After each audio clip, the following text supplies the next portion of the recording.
جب بیٹیاں بڑی ہو جاتی ہیں تو بہت چیزیں سمجھنے کی ضرورت ہوتی ہے والدین کو، خاص طور پہ اس طرح کے کنٹریز میں جیسے کینیڈا ہے، آپ اس طرح سے اپنی مرضی نہیں چلا سکتے جیسے آپ ہلے ہوئے ہوتے ہیں اپنے کلچر کے یا جس ماحول سے آپ آتے ہیں۔ ان بچوں کا قصور بھی نہیں ہے کیونکہ وہ ایسے ماحول میں پلے بڑھے ہوتے ہیں، یہ تو وقت پر کی جانے والی کوشش ہوتی ہے جو اللہ کے کرم سے کچھ لوگوں کے لیے رنگ لے آتی ہے تو ان کے بچے فرما بردار نکلتے ہیں، ورنہ اگر دیکھا جائے جو عام طور پر السلام علیکم ناظرین، میں ہوں بلال ظفر، آپ دیکھ رہے ہیں ہمارا کینیڈا۔ میں آپ سے مخاطب ہوں اونٹاریو کینیڈا سے۔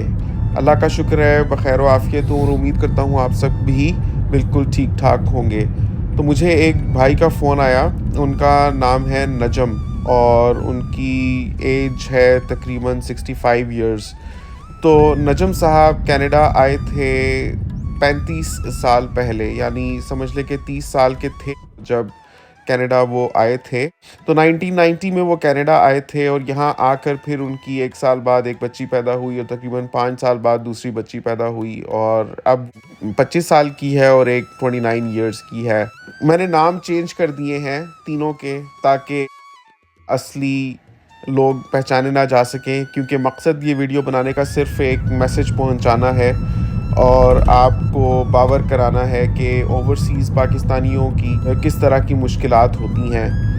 تو نجم صاحب کہتے ہیں کہ میں جب کینیڈا آیا تھا تو ظاہر ہے کہ ایک بہت بڑا شفٹ تھا میرے لیے میری زندگی کا۔ یہاں پر آ کر مجھے شروع سے محنت کرنا پڑی۔ پاکستان میں میں بینکنگ کرتا تھا، لیکن یہاں آ کر میں نے فارمنگ میں دلچسپی لی اور اپنا ایک میں نے ڈیری فارم بنایا۔ تو کیلگری میں وہ اسٹیبلشڈ ہے اور پاکستان سے ہی وہ شادی بھی کر کے آئے تھے، تو ان کی بیگم ٹیچنگ کرتی رہیں۔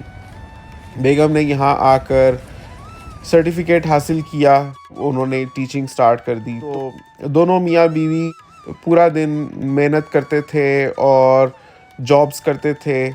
حالانکہ اس وقت کینیڈا آج کی نسبت کافی سستا ہوا کرتا تھا، لیکن ہر دور میں لوگوں کو مشکلات ہی رہی ہیں۔ اگر آپ پاکستان کی بھی بات دیکھیں تو کہتے ہیں کہ آج سونا اتنا مہنگا ہو گیا ہے کہ عام بندے کی دسترس سے باہر ہے۔ آج سے 35 سال پہلے سونا جتنے کا آج بک رہا ہے اس کا بہت ہی کم قیمت میں بکتا تھا، لیکن اس وقت بھی لوگوں کے پاس افورڈ کرنے کے لیے پیسے نہیں ہوتے تھے، بیکاز اسی حساب سے سیلریز کم ہوتی تھیں یا پیسے میں جتنی جان تھی وہ اتنا ہی سونا خرید پاتا تھا جتنا شاید آج خرید پاتا ہے، یا شاید اس سے بھی کم ہوتا ہو۔ تو مشکلات تو ہر دور میں ہی رہی ہیں۔ تو اسی طرح سے نجم صاحب اور ان کی بیگم سائقہ بھی شروع سے آ کر محنت کرتے رہے to make ends meet, to bring food to the table, اور انہوں نے اپنا گھر بھی مورٹگیج پر لے لیا۔ کہتے ہیں اس وقت ہمیں 1.5 لاکھ کا گھر مل گیا تھا، لیکن وہ بھی افورڈ کرنے کے لیے ہمارے پاس پیسے نہیں تھے، تو تقریباً 15 سال ان کو لگے اس کو پے آف کرنے میں، کچھ ہوگی ڈاؤن پیمنٹ بھی،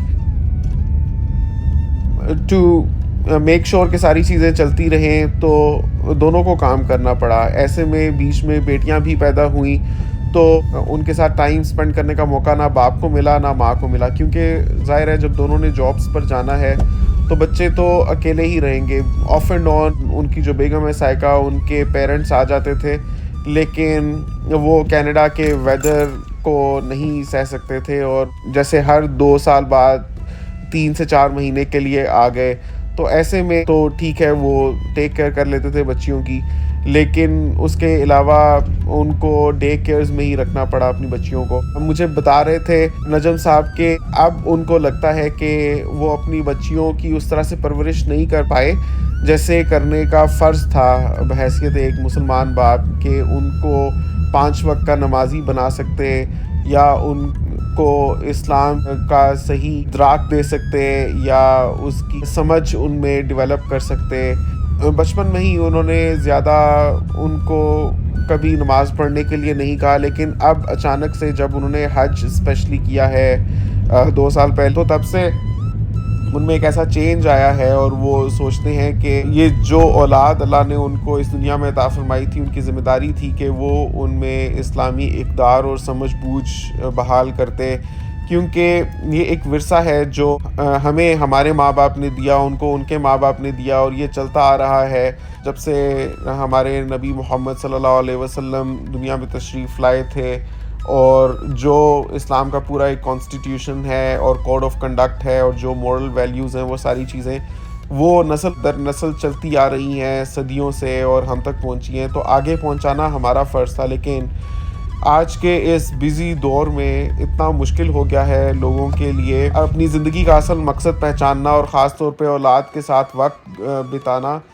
اسلامی باتیں یا اسلامی سمجھ بوجھ ان میں بحال کرنا تو درکنار، ماں باپ کو اتنا اکثر فرصت نہیں ملتی کہ وہ ویکینڈز کے علاوہ ویک ڈیز میں بچوں کے ساتھ بیٹھ کر لنچ کر سکیں یا ڈنر کر سکیں، کیونکہ جب تک ماں باپ فارغ ہوتے ہیں اس سے پہلے بچوں کے سونے کا وقت ہو جاتا ہے، ہو یا ماں نے کچھ پہلے سے بنایا ہوتا ہے تو بچے کر کے ڈنر سو جاتے ہیں، یا ایک پیرنٹ ان کے ساتھ اویلیبل ہوتا ہے، دونوں نہیں ہو پاتے، اور لنچ تو چھوڑ ہی دیں، ویکینڈز پر اکٹھے ہو جائیں تو ہو جائیں۔ اپنی جو ڈے ٹو ڈے لائف ہے وہی شیئر کرنے کے لیے وقت اتنا کم ہوتا ہے، تو اس سے بڑھ کر قرآن کیسے پڑھنا ہے اور تلفظ کیسے ہونا چاہیے، قرآن کا ترجمہ کیا ہے، کیا ویلیوز ہیں، کیا پردے کا حکم ہے یا کس طریقے سے رہنا چاہیے، وہ ساری سمجھ بوجھ تو ایک پورے سسٹم میں رہنے کے ساتھ ہی آتی ہے۔ جیسے ہم پاکستان سے ہیں تو ہمارے اسکول کا نصاب بھی ہوا کرتا تھا کہ جس طرح سے غزوہ بدر ہوئی، غزوہ احد ہوئی، غزوہ خندق ہوئی، یہ ساری چیزیں ہمیں اسکول لیول پر ہی پڑھا دی گئی تھیں۔ اسی طرح سے ہمیں صورتیں بھی یاد کروائی گئی تھیں اور ہمیں عربی پڑھنی بھی سکھائی گئی تھی اور ہمیں قرآن بھی پڑھنا آتا ہے۔ لیکن اگر دیکھا جائے کہ کینیڈا کا جس طرح کا بزی لائف اسٹائل ہے تو ماں باپ کے لیے وقت نکالنا بہت مشکل ہوتا ہے کہ بچوں کو پڑھائیں۔ اردو یا قرآن لکھنا پڑھنا ہی ڈفرینٹ سی چیز ہو جاتی ہے جو روٹین کا حصہ نہیں ہے، ڈے ٹو ڈے لائف گزارتے ہیں۔ آپ فرینچ تو سکھا سکتے ہیں اپنے بچوں کو، اسکول میں ہی وہ سیکھ جائیں گے، انگلش بھی سیکھ جائیں گے، لیکن اردو لکھنا پڑھنا اور عربی وہ تو پھر آپ کو ایک کانشیس ایفرٹ کرنی پڑتی ہے، تبھی آپ کر پاتے ہیں، ورنہ تو آپ نہیں کر سکتے۔ تو نجم صاحب کہہ رہے تھے کہ اب مجھے افسوس ہوتا ہے کہ میری ایک بیٹی 29 سال کی ہو گئی ہے، دوسری 25 سال کی ہو گئی ہے، اور ان کو ٹھیک سے عربی پڑھنا نہیں آتی۔ بچپن میں نے کوشش کی تھی پڑھانے کی، لیکن اتنا میں وقت نہیں نکال پایا کہ ان کو میں ٹھیک سے قرآن پڑھا سکتا۔ ٹھیک ہے وہ پڑھ لیتی ہیں، لیکن اس میں مجھے لگتا ہے کہ بہت بہتری ہو سکتی تھی اگر میں نے زیادہ توجہ دی ہوتی۔ اور قرآن تو پھر بھی وہ کچھ پڑھ لیتی ہیں، لیکن نماز تو سمجھ لیں کہ سال میں 5 سے 6 دفعہ اگر پڑھ لیں تو پڑھ لیں، وہ بھی گیدرنگز میں۔ لیکن اس کے علاوہ اب وہ ان کو ترغیب دیتے ہیں نماز پڑھنے کی، تو بچیاں کہتی ہیں کہ they have their own lives, اور وہ اس طرح سے ان کی اہمیت اب نہیں سمجھ پاتی، بیکاز جب بچپن میں وہ فلیکسیبل تھیں اور وہ زیادہ سمجھ سکتی تھیں، چیزوں کو محسوس کر سکتی تھیں اور میسج کو زیادہ انڈرسٹینڈ کر سکتی تھیں، اس وقت ماں باپ اتنا وقت نہیں نکال پائے کہ وہ ان میں ان چیزوں کی اہمیت اجاگر کر سکتے۔ لیکن اب جب وقت گزر چکا ہے تو اب نجم صاحب اور ان کی بیگم کو احساس ہوا ہے کہ ان کو اس طرف بھی توجہ دینی چاہیے تھی، تو اب بچیاں اپنے پڑھائی میں اور کیریئر ڈیولپمنٹ میں اتنی محو ہو چکی ہیں کہ وہ کہ بات کو نہیں سمجھ پاتی۔ ایسا نہیں ہے کہ وہ نافرمان ہیں، لیکن جس طرح سے وہ چاہتے تھے کہ ان کا فرض تھا ان میں مذہبی سمجھ بوجھ کو اجاگر کرنا اور ان کو پریکٹیکلی جیسے نماز کا پابند بنانا اور قرآن خوانی ان کو آنی چاہیے تھی اور ان میں دینی سمجھ بوجھ ہونی چاہیے تھی، وہ کہتے ہیں کہ ٹھیک ہے ہماری وجہ سے وہ تو مسلمان ہیں، لیکن اگر ہم دیکھیں کہ ان کی جو اگلی نسل ہے ان میں وہ کتنا دینی فہم منتقل کر پائیں گی، شاید وہ جتنا ہم نے کیا ہے اس کا 25% بھی نہ ہو، اور پھر اس سے اگلی نسل تو بالکل ہی ڈائلیوٹ ہو جائے گی۔ کرتے کرتے یہ بالکل اسلام کی پٹڑی سے تو ہم دیکھ ہی سکتے ہیں کہ اگلی 3 جنریشنز کے بعد ہو سکتا ہے کہ یہ لوگ بالکل ہی اتر جائیں۔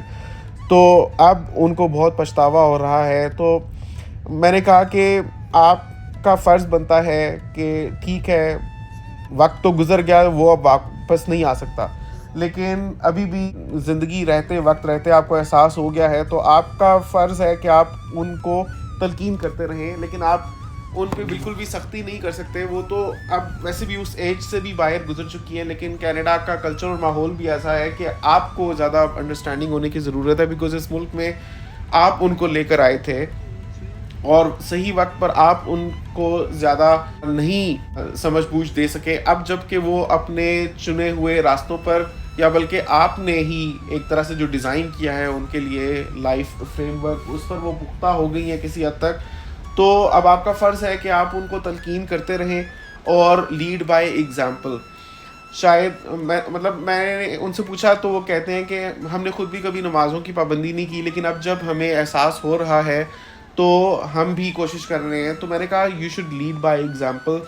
آپ خود پڑھیں گے تو ہو سکتا ہے وہ آپ کو دیکھ کر اس کی اہمیت کو سمجھیں, تو آپ کا فرض بنتا ہے کہ ایک تو آپ خود نمازوں کی پابندی کریں اور جہاں تک ہو سکتا ہے دین پر چلیں, ان کے لیے دعا کریں, ان کو تلقین کرتے رہیں. تو آپ کا یہی فرض بنتا ہے. کہتے ہیں کہ میں نے اپنی بیٹیوں کے نام بھی بہت سوچ سمجھ کر رکھے تھے, بڑے پیارے نام رکھے تھے. ایک کا نام میں نے مہجبین رکھا تھا, اور جو چھوٹی ہے اس کا نام ہم نے بہت سوچ سمجھ کر قرۃ العین رکھا تھا. اب وہ بائی چوائس جو بڑی ہے وہ مہ بن گئی ہے, اور جو چھوٹی ہے وہ اینی بن گئی ہے, بیکاز ان کو لگتا ہے کہ یہ وہ نام ہے جن سے ان کی آئیڈینٹی زیادہ اچھے طریقے سے سامنے آ سکتی ہے ان کے سوشل سرکل میں, یا وہ زیادہ گھل مل سکتی ہیں, یا ان کو زیادہ ایکسیپٹنس ملتی ہے کمپیئر ٹو اگر وہ اپنے دوستوں کو بولیں کہ وہ ان کو ان کے پراپر ناموں سے پکاریں, جیسے مہجبیں ہے یا قرۃ العین ہے, تو وہ تو ہو نہیں پائے گا. تو اب ہمیں محسوس ہوتا ہے کہ ہم نے اتنے پیارے نام رکھے تھے لیکن وہ بائی چوائس مہ بن رہی ہیں اور اینی بن رہی ہیں, تو اگلی نسلوں میں کیا ہوگا. اور آگے تو ہمیں ریز کیا گیا تھا اس سے تو بالکل کنٹراسٹ پر جا رہی ہیں چیزیں. تو میں نے ان کو یہی کہا کہ آپ پریشان ہو کر آپ کیا کر سکتے ہیں, بس اب آپ یہ کریں کہ ان کو تلقین کریں اینڈ لیڈ بائی ایگزامپل. اور سب سے زیادہ بچیوں پر اثر ماں کا ہوتا ہے, اور وہ ماں سے بہت زیادہ اٹیچڈ اور کلوز بھی ہوتی ہیں, اسپیشلی ایموشنلی. تو خاص طور پہ ماں کو چاہیے کہ ان کو نرمی سے سمجھائیں, ابھی بھی تلقین کرنے کی کوشش کریں. دنیا میں ہمارا مقصد کوشش کرنا ہی ہے, باقی کس کو کتنی ہدایت ملتی ہے وہ اس کا اپنا نصیب ہے اور اس کے اپنی زندگی کی ڈگر ہے. تو it's only that for that you can go, کہ you should try to lead by example اور ان کو تلقین کریں. نمازوں کی پابندی, پردہ اور قرآن پڑھنا اور سمجھنا, تو خیر پاکستان میں بھی جو ینگ جنریشن ہے اتنے وہ پابند نہیں ہیں. لوگوں کے تو اس سے بھی بہت مسائل ہیں, خاص طور پہ اوورسیز لوگوں کے پیار ہو جاتا ہے. کسی کا بیٹا ہے, اس کو اپنے کالج میٹ سے پیار ہو گیا ہے, اور فرض کریں وہ کسی اور نہ صرف نیشنلٹی کی ہے بلکہ وہ کسی اور مذہب کی ہے یا کسی اور دین کی ہے, تو کراس کلچرل ہی نہیں, کراس فیتھ میرجز بھی ہوتی ہیں. لوگوں کے تو ایسے بھی ریالٹیز ہیں ان کی لائف کی. تو میں نے نجم صاحب سے کہا کہ آپ دیکھیں کہ ہر انسان کے کوئی نہ کوئی مسائل ہیں, اور آنیسٹلی ہمیں اگر لوگوں کے مسائل پتہ چلے تو ہمیں احساس ہوگا کہ اللہ نے ہم پر کتنی مہربانی کی ہوئی ہے اور بہت سو سے بہتر ہیں. تو آپ اپنی طرف کی کوشش کریں اور باقی اللہ پر چھوڑ دیں. سب سے بڑھ کر بات یہ کہ اپنے اوپر آپ خود محنت کریں. ابھی بھی اگر آپ کو احساس ہو گیا ہے تو بیٹر سونر دین لیٹر, ابھی سب کچھ آپ کے ہاتھ سے نہیں نکلا, لیکن اس سے ہمیں یہ سبق ملتا ہے کہ ہمیں بچوں کے ساتھ وقت گزارنا چاہیے, اور چاہے کتنا ہی امپورٹنٹ ہو اپنا کیریئر پروگریس کرنا. اور نئے ملک میں آتے ہیں تو یہاں آ کر اپنا ایک لائن پکڑنا, مرد کے لیے بھی خاتون کے لیے بھی, اور یہاں پر پروگریس کرنے کی کوشش کرنی چاہیے. لیکن اس چیز کو ہمیشہ یاد رکھیں کہ آپ کا زندگی کا اصل سرمایہ آپ کی اولاد ہے, اور آپ کل کو اپنے اولاد کے ہی طور طریقوں سے, چال چلن سے پہچانے جائیں گے, اور آپ کو آپ کی محنتوں کا کیا صلہ ملا, لوگ وہ آپ کو آپ کی اولاد سے ہی جج کریں گے. اور یہ خالی لوگوں کی بات نہیں ہے, ایون یہ اللہ تعالیٰ نے آپ کے کندھوں پر بہت بڑی رسپانسبلٹی ڈالی ہے. شروع میں لوگ بس بغیر سوچے سمجھے, میں نے یہ دیکھا ہے کہ لوگوں کے اتنے مینز بھی نہیں ہوتے, بہت زیادہ بچے ہوتے ہیں, تو بہت سوچ سمجھ کر, اسپیشلی آج کے دور میں جب ایون کاسٹ آف لیونگ بھی اتنی زیادہ ہو گئی ہے, سو آپ ایک تو سوچ سمجھ کر اولاد پیدا کریں, اور جتنی آپ کی اولاد ہے اس کے ساتھ وقت بتائیں اور اپنا 100% دیں. آپ کی اولاد اگر آپ خوش نصیب ہیں تو اتنی ہی اسلامک ہوگی, سمجھ لیں, کہ جتنے آپ ہیں. تو وہ آپ کی خوش قسمتی ہوگی اگر آپ سے بڑھ کر وہ اپنے دین سے جڑیں اور اپنی ویلیوز کو پہچانیں. تو بس یہ ہے کہ اپنی زندگی کا اصل مقصد پہچانیں, یہ آپ کی زندگی ختم ہو جائے گی. اور جو لانگ لاسٹنگ چیزیں یا ایور لاسٹنگ چیزیں وہ یہی ہے کہ آپ کے مرنے کے بعد بھی آپ کی اولاد ایسے کام کرے جس کا آپ کو فائدہ ہوگا اور آپ کو ثواب پہنچے گا. تو وہ تبھی ہے اگر آپ نے صحیح وقت پر اپنی اولاد کے ساتھ وقت گزارا ہوگا, ان کو صحیح چیزوں کی اصلی پہچان کروائی ہوگی اور کوشش کی ہوگی اپنے لیول کی. تو بس یہی ٹیک اوے میسج ہے آج کی ویڈیو کا.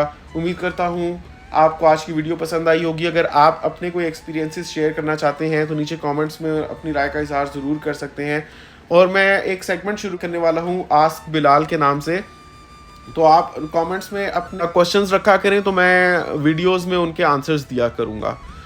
تو مجھے اپنی دعاؤں میں یاد رکھیے گا. امید کرتا ہوں آپ کو آج کی ویڈیو پسند آئی ہوگی. اگلی دفعہ تک کے لیے اللہ حافظ. ناظرین, آج رات کو یہ پروگرام تھا کہ ہینا جو کھانے بنا کر اسٹور کر کے گئی ہیں فریزر میں, ان میں سے کچھ کھاؤں گا, لیکن اوپر والوں نے ٹرے بھیج دی. مطلب جو لینڈ لارڈ ہیں آنٹی انکل, انہوں نے کھانا بھیج دیا. تو اب تو پھر یہی کھا لینا چاہیے. دیکھتے ہیں اس کے اندر کیا ہے. پیکنگ تو بڑی زبردست کی ہوئی ہے. گیس کریں کیا ہوگا, نیچے کامنٹ میں ابھی لکھیں. یہ ہیں egg fried rice, chicken and egg fried rice. ساتھ میں یہ کوفتے والا سالن ہے اور رائتا. اور یہ سوسی ٹرائفل میں نے خود بنایا تھا میٹھے میں. تو یہ میں باہر جا کر انجوائے کرتا ہوں in the beautiful crisp oxygenated spring air اور سن لائٹ. چلیں آج میں یہی کھا پی لیتا ہوں. امید کرتا ہوں آپ کو ویڈیو بہت پسند آئی ہوگی. پھر آپ کی خدمت میں حاضر ہوں گا کسی اور مسئلے اور اس کے حل کے ساتھ. مجھے اپنی دعاؤں میں یاد رکھیے گا اور نیچے کامنٹس میں اپنی رائے کا اظہار ضرور کیجیے گا. اگلی دفعہ تک کے لیے اللہ حافظ.